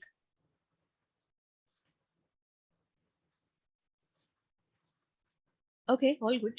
Thank you, Prajakta. Yes, ma'am. Thank you. Thank you, ma'am, for your wonderful presentation. Now I would like to invite our next presenter, Sharda White Desai, and she's going to presenting on the current state of art Indian unleavened flat bread cooking.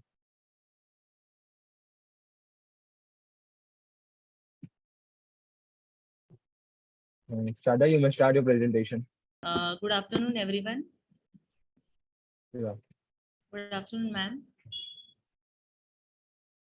Good afternoon, dear. Uh, my topic of today's presentation is the current state of art, Indian unleavened flatbread cooking. On this topic, actually, I am also working in my PhD coursework. So, the literature survey I've done coming up to this problem statement, that and the review I have done, that I'm actually going to present over here in the today's presentation. So my today's presentation will have introduction, literature survey, in which existing methods of chapati making, second chapati and other food cooking using different techniques, and then I'm going to present the challenges and the future scope. So basically, we all know that, I mean, being in India, we know that we have a staple food which is in the form of chapati, or some may call it as roti. Some Miss Shada, I would like to interrupt you. Can you please play the presentation? The wonderful diagram I can see, but I can't read it. yeah, Please sorry, play ma'am. the presentation. Thank you. Yeah.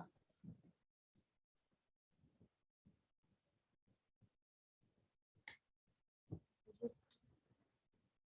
I have enabled it. Is it visible, ma'am? Yeah. So basically, in India, or in overall in Asian region, we have wheat as a important cereal crop.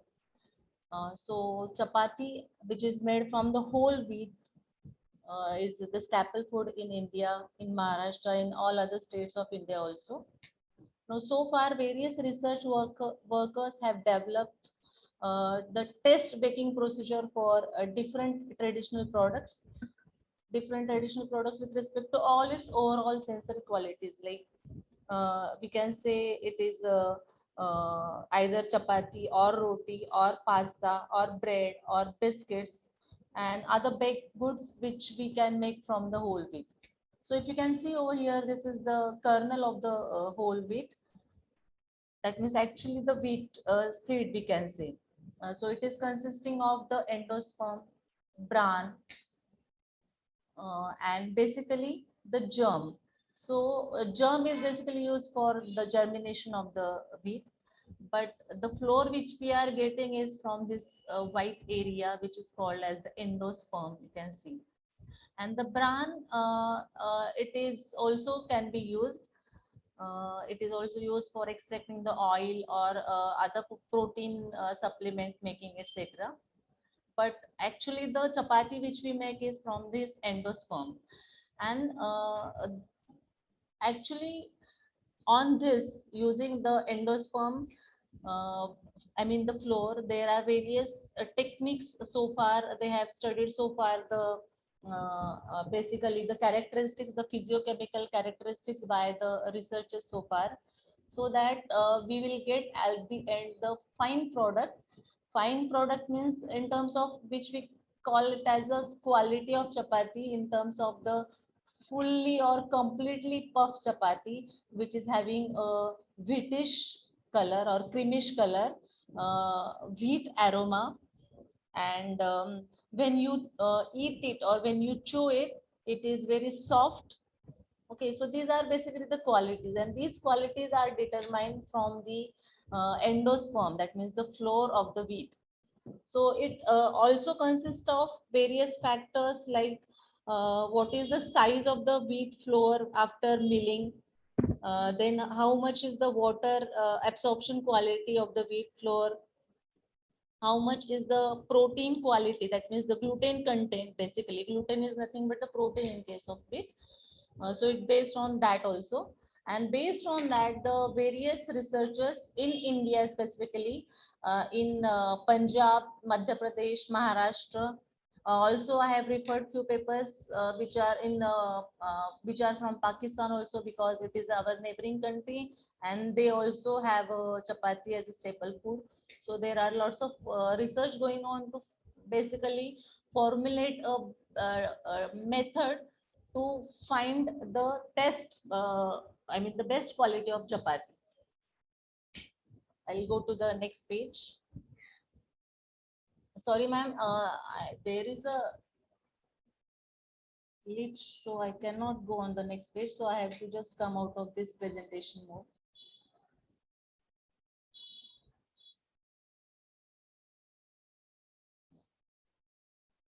So you can see here I have summarized important papers in which you can see here from 1986 to 2022, in India, in Pakistan and in UK also there were research done to find out the method of chapati, in which you can see over here that all the methods they have used the rolling of the chapati manually. No one have tried the automation over here. The making methods you can see is they have either used the thermostatically controlled hot plate or the iron griddle. And the baking temperature is ranging from 180 to approximately 245 degrees Celsius. But for dough making, they have used somewhere here like a Hobart mixer or a stand mixer. But the Pakistani author S.U.R. Rahman and all, they have done the dough making using the manual. That means the way we make it at home manually using the hand mixing. And the water absorption methods I found out is most of them have used the Barbenter farinograph method, or some of them have used the manual method, that means just human intelligence, just looking at the the dough quality, whether it is soft or whether it is hard. Based on that, just looking at the requirement of the water content, manually the dough is prepared. So these are the existing methods of chapati, in which you can see that there is no intelligence used, no automation is used in overall existing methods.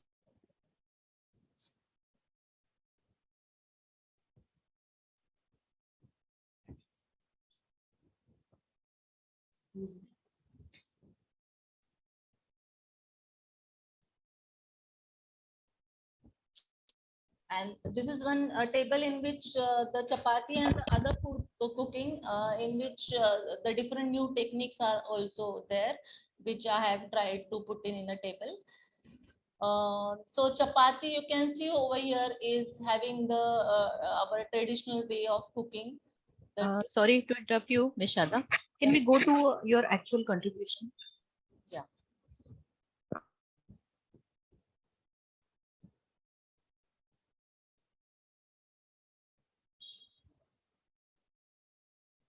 So ma'am, actually what I tried is I've tried to find out, is there any way of in this method the automation or the artificial intelligence use. So I found that automation and artificial intelligence and computer vision sort of things are not at all used in the uh, specific chapati cooking. So this is actually I have started work toward that. I mean, in this particular survey, I found that there is no as such any intelligence used. So I can go for it and to develop an algorithm so that human intelligence can be incorporated while the entire process of chapati making, I mean starting from the dough preparation to the chapati cooking as such, and I have taken the steps toward that. So this is just an a review survey paper, so I am not trying to show here my work as it now, but I'm going to just brief you how I am going to do that. So I'll create an algorithm using the photos that machine has recorded, because I'll use the computer vision over there. I'll provide the desired color and shape as an input to the computer system that uses AI for thermal imaging to identify the baking status, whether it is cooked or not cooked.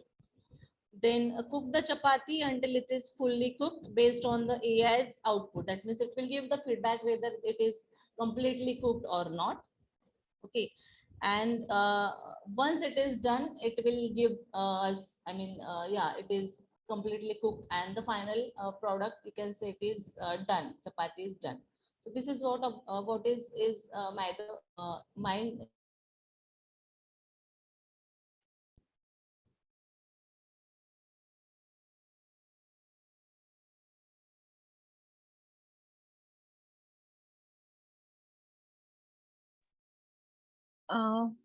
Shada, can you hear me?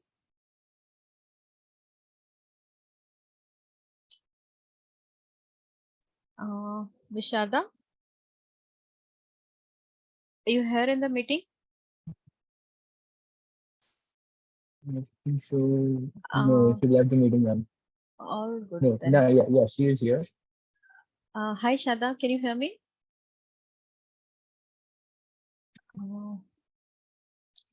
Okay, let her reconnect. By then, can we go to the other presenter? Yeah, Harsh? yes. Thank you. Okay, so next presenter is Dipanvita Chakravarti, and she's going on understanding customer perception regarding branded fuel XP95 in IOCL retail outlets using business intelligence by the help of NVivo and SPSS.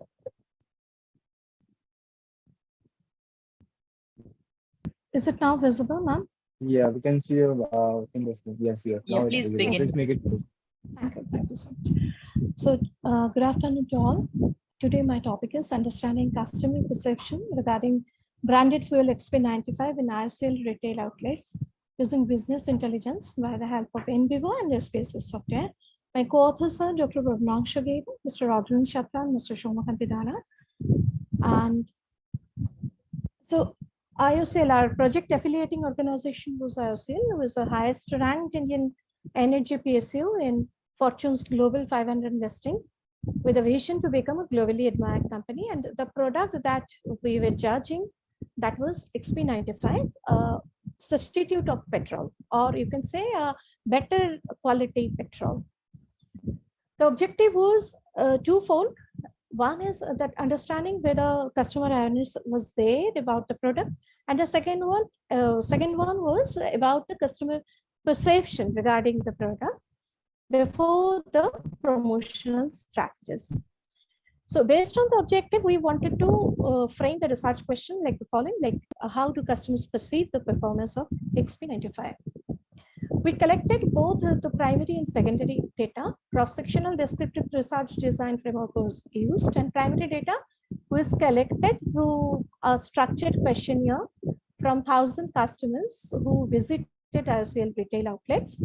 We used a 5-point like a scale in our questionnaire, where strongly agreements 5 and strongly disagreements 1. We formed both the close-ended and open-ended questions. Close-ended questions were used for quantitative analysis, and open-ended questions were used for thematic and qualitative analysis. Secondary data was collected from research reports and websites in ICL public and private platform actually. And methodology, we used a convenience sampling method for collecting the primary data. The data collection period was from 15 July to 15th October 2022. And apart from the multiple regression analysis, we did collinearity testing that we did through SPSS software, and in vivo we used for thematic analysis. And the initial reliability of the primary data was checked. This is the demographic profile of the customers. We have considered gender, age, family income, educational qualification, and residence of the respondents. We actually wanted to judge that how many people were how many people are coming from the local area. So in qualitative data analysis, we used, as I said, in vivo. Actually, whenever we were judging the comments that we got from the 1,000 consumers, so what we did initially, we coded the sentences individually, manually we did it. And after that, whenever we used it through in vivo, and we got that some words that are repeatedly coming, so the influence of these particular terminologies were more. That we can see quantitative analysis also. Here we can see that mileage, anti-locking, pollution reductions, these are the eminent words. So data analysis, the quantitative data analysis based on the thematic analysis. After doing the thematic analysis, we did the quantitative analysis. We identified some independent factors, 6 independent factors like pollution reduction, mileage, anti-knocking, acceleration, expensive, quality, and the dependent factors was customer perception regarding XP95. To judge the internal consistency of primary data set, we used Cronbach's alpha value, which was 0.895, and this was within the threshold limit value of 0.7. Here you can see threshold limit value. And the VIF, that is variance inflation factors, that were also within the limit, that is 3, within the acceptable range. And this shows actually that the independent factors influencing the dependent factor customer perception regarding XP95 are free from multicollinearity. In multiple regression analysis, we have considered the R value was 0.897 with 1% level of significance, which shows a strong positive correlation between the dependent and independent variables. The R-square value was 0.805, which is also within the acceptable range. And Darwin-Watson value, where the threshold value is less than 0.2, that is also established. We can see the value is 1.552. And the values are significant through the F test, and we can see the P value that is less than 0.01. This is the summary of the coefficients, so that we can see from here that under unstandardized coefficients, we can consider the beta values over here to identify which one is the most manipulating factor. And we can see that mileage, it has a beta value of 0.427. So it has the highest influence over the dependent variable. And followed by that, we can see that anti-locking is there and pollution reduction is there. So these are the most influencing factors. Okay. And we can see that all the independent factors has a positive significant value, and the influence on which will influence significantly the customer perception regarding XP95. So this is a regression equation. I'm not sure whether you people are being able to see the whole equation. Is it visible, the equation? Yeah, that is. Okay. So these are this 0.382, 0.427, 0.405, 0.198, 0.213, and 0.181. These are actually the beta values of the 6 independent parameters that we have considered. And here, from here also, we can see that the 0.427, that is the beta value of mileage, that is highly significant, and it is actually influencing at a highest level. This was our research model. 0.427 mileage is influencing highest level to the dependent factor, customer perception regarding XP95. Apart from that, as I said earlier in the table, that anti-knocking and pollution reduction, they are also influencing significantly customer perception regarding XP95. So this was the model actually, six independent factors, they are influencing the dependent factor. And here we have considered the validation we did in 1% and 5%, that is 99% and 95% confidence level. So the findings that we got, that all the customers, they reported the same thing. One thing was very common to them, that XP95 mileage was very good. And another thing is that the anti-locking and pollution reduction, that also motivated them to go for XP95 purchase. And XP95 actually, it keeps a good health, kept the engine health good compared to the MS, that is motor spirit. And we found that from the demographic profile, we found that the number of male customers was notable compared to the female customers. And majority of the customers were graduated or have cleared school level. That is, they have a minimum level of education, because this is very much important to have a minimum level of education to understand the benefits and limitations of a new product.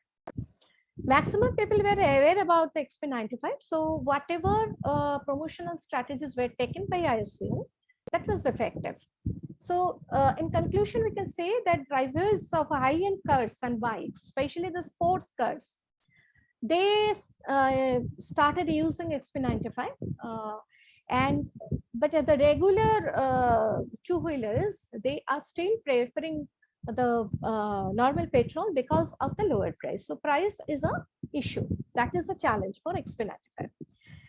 And but it has revealed also that if certain promotional incentives, some royalty cards or points is being received by the consumers, then they can opt for XP95. That can encourage them, motivate them to opt for XP95. And this is the information that we got from the company actually, that XP95, that is doing 3.95% of fuel economy, reduces carbon monoxide, and whatever information that they presented in the slide. XP95, from this third point of information, we can say that definitely it will keep the engines clean. But we are concentrating with the consumer perception over here. So that's why I'm not talking much on this. Some factors, as we have already shown, that mileage, anti-locking and pollution reduction, these are the most contributing factors for taking a decision to purchase XP95. We like to acknowledge the cooperation of Indian Oil Corporation Private Limited for their financial support that they provided us to run this project. Thank you so much for your patience here. Yeah, Deepanvita.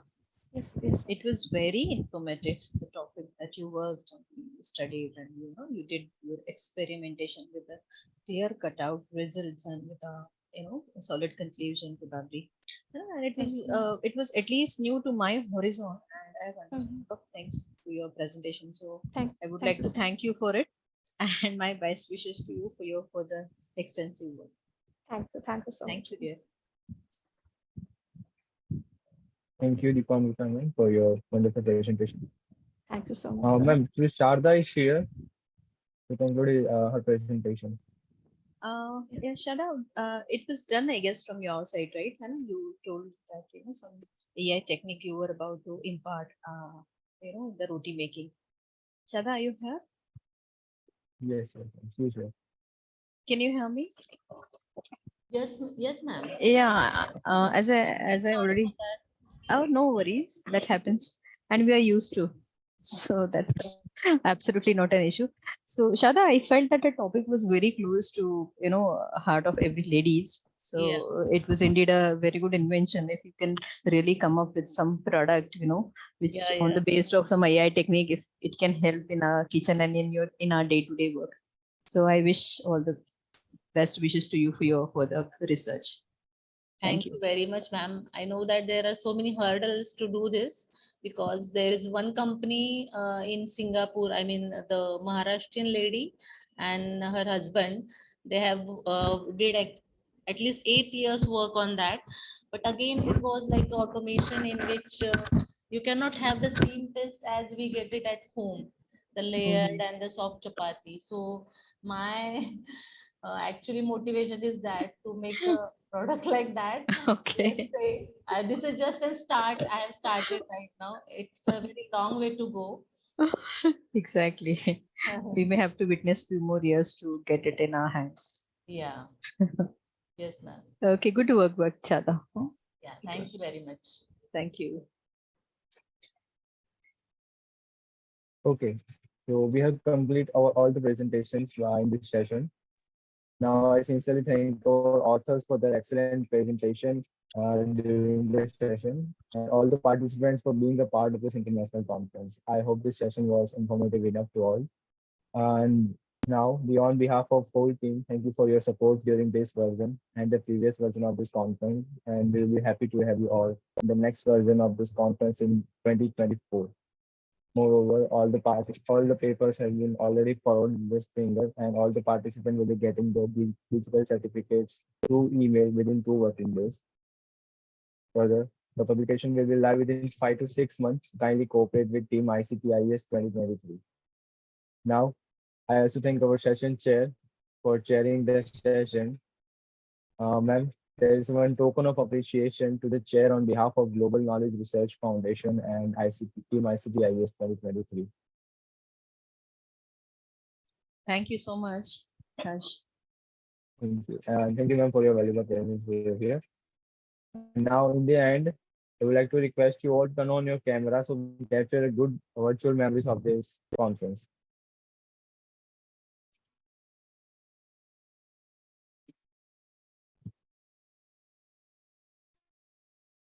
I request others to please turn on your camera.